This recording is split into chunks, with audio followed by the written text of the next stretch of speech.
according to history, that man actually was a hunter, and when he got to this territory, he said, "My eye lies here." That is Ayi Pagayo, and then it has now been shortened Paga. So, according to history, this slave camp was established around the 16th, 17th centuries.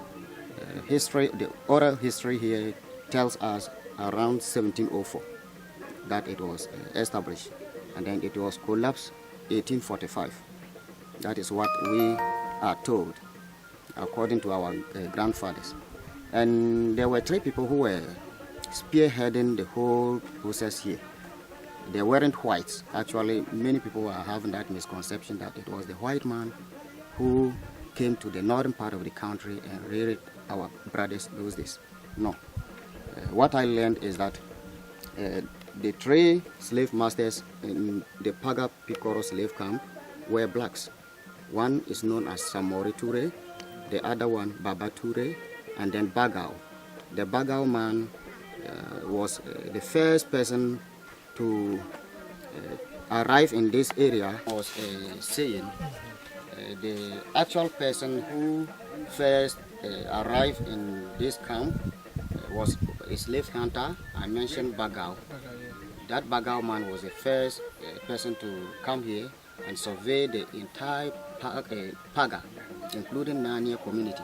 Finally, he was fortunate enough to have discovered this site as the only ideal place the slaves could become before being transported down to the coast. And then the whites will also take the affair of shipping them to the Western world for cheap labor. Okay. That man was not that polite to the people of Narnia, so the people didn't approach him because he was very dangerous. He was having that kind of strong army, so the people were afraid of him. That is why they gave him the name Bagao, meaning bushman. It's also in Kasan. The name is in the Kasana language, but the meaning is bushman. Bushman, yeah. Bagao. Because they didn't know his name, they didn't know his country. And the other 2 colleagues who later came and then collaborated with that Bagao man here, as I mentioned, Samoro Ture, he was from Burkina Faso, and then Babatou from Mali. So the 3 all were blacks. Yeah. So as I was also saying, the slavery during that era had something to do more physical. So doing the trade, they were the bosses. Yeah. But then there were many other people who were also helping them to do more of the attack. You know, slavery had something to do by attack and capture. That was the major way of acquiring a slave. So they used to travel to many places, both near and afar here, and then they would ambush any group of people or crowd they saw. And then those physically fit ones, I mean, when it comes to the men, they were looking for giants. And then the ladies' side, they were looking at the beauty aspect of it. So they would just capture both males and females, let them trek from all the far and near distances to this Pik Woro camp. And then from here, they spend some few days here before they proceed the journey again to Salaga Slave Market, which is another well-known tourist attraction in the northern area. So from that place, the slaves were taken again to Bonomanso to Asin Manso, where there is slave river. There to the slave river, where they normally let the slaves take their last bath before they would then approach the limit. They eat from here. They eat from here. Wow. And as I was saying, the average size hole like this will take care of at least 6 human beings. Wow. And then the small ones 5 or 4. Oh, okay. If it's big like this, sometimes more than 10 people eat from, depending on the total number of slaves at the particular time. So many lives were lost through that because it was a way of testing, the masters testing the slave's level of endurance or strength. Right. So before a hole like this is created, the master will punish the slave who committed an offense, and then the fellow will be asked to use stone to take and create all what we see. During those days, people were dancing on stones. Today we are blessed with corn mills. So according to history, this stone here is the stone that the slaves were using to get their corn flour, all their grains, including ingredients to prepare their food, which is mainly teaser.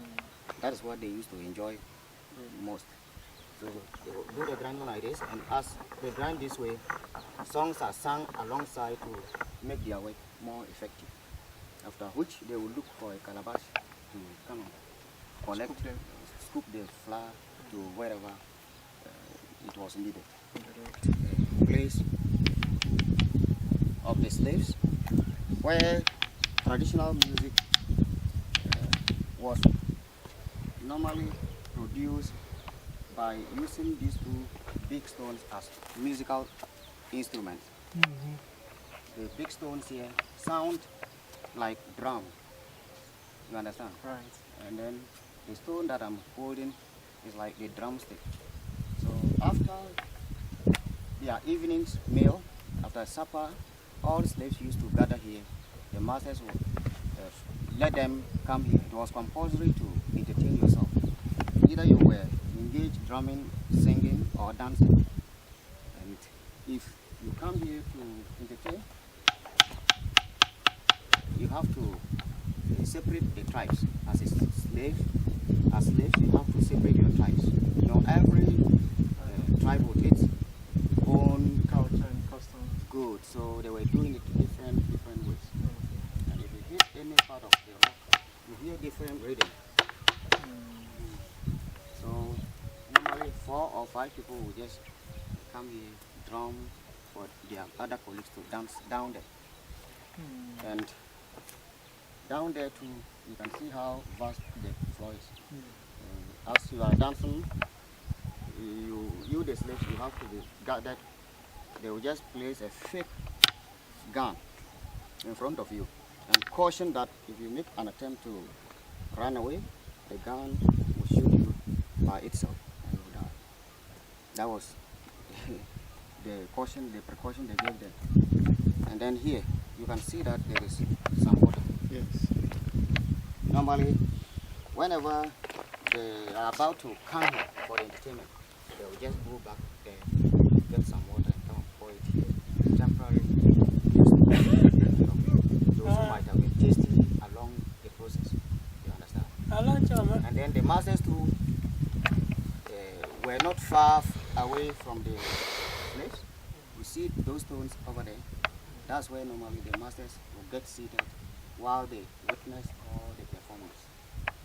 And then whoever deserves motivation, I mean, if you are unwilling to participate with your colleague as a slave, you get some motivation by way of the master giving you either tobacco, cola nut, be it groundnut, or alcohol. Just to let you feel like inclusive. You understand? Some were so sad that they didn't want to do anything, and they were just down. So in order to make them happy, you the master have to do that. And then tell the person, they used to inspire them that you have to entertain yourselves with your own traditional music here, because we are keeping you here to make sure that your future will be better than today. We are never going to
Bye. Well done.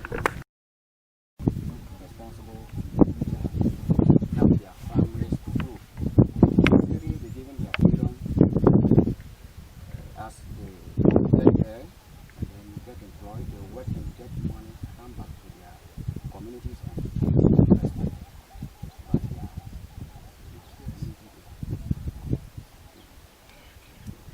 the meeting here was about the masters calling their slaves to feed them with any information that was necessary, day in, day out. It happened mostly early in the morning. The slaves will be assembled on this platform while the masters go up there to deliver the information. And then again, if the merchants, the slave merchants come to patronize some slaves, all slaves exhibited on the platform again. And the selection will be done from above, those rocks. The buyer will stand there and then select the strong ones that he wants to buy. And then the female ones, he look at the beauty.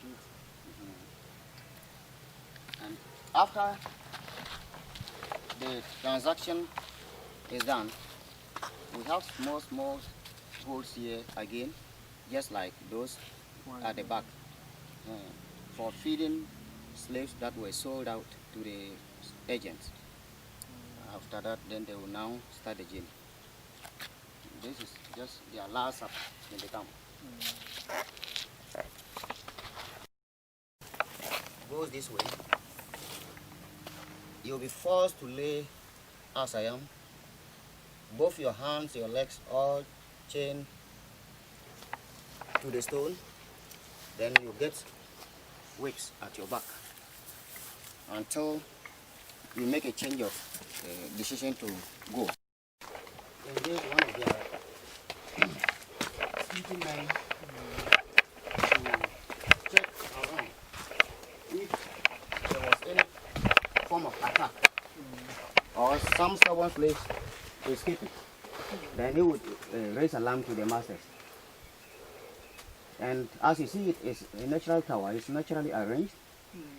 All about it is still original. If you are at the very top, one has opportunity to spy the whole place, and then you see what is happening in every corner.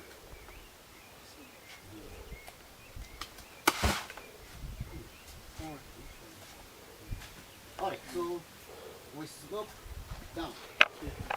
Let's descend to. Let's take a picture. This is the slave cemetery. So what we have right here is some of the tombs, and in each tomb probably 10 people, 10 dead bodies are buried. According to history, the slaves used to die day in, day out. They die like 10 in a day, sometimes even more than 10, because the conditions were harsh. And they used to torture them. Food was a problem. Animals were biting them. You understand? They were molested. So here, in our tradition, the Kasuna tradition, grave has to be measured like this before it is dug. So as you see the entrance small like this, when it gets down to 5 feet, they have to always expand it, create some chambers inside. So such a grave is traditional mass grave. Every family, every household here, there is a family grave. You understand? Right. If you do not attend church, if you are not a Christian, you are not a Muslim, you don't belong to those religious bodies. Those Western religions. Western religions, is good. If you die in tradition, they bury in the traditional way. I'm a Pan-Africanist. They are Pan-Africans. Yes. Good. Likewise, from you have to be focused to that direction with both eyes widely open. Your legs, your hands also chain this way, and then you get some beatings as well. Without giving you food during that hour, you get no food, you get no water. It can sometimes even last the whole day.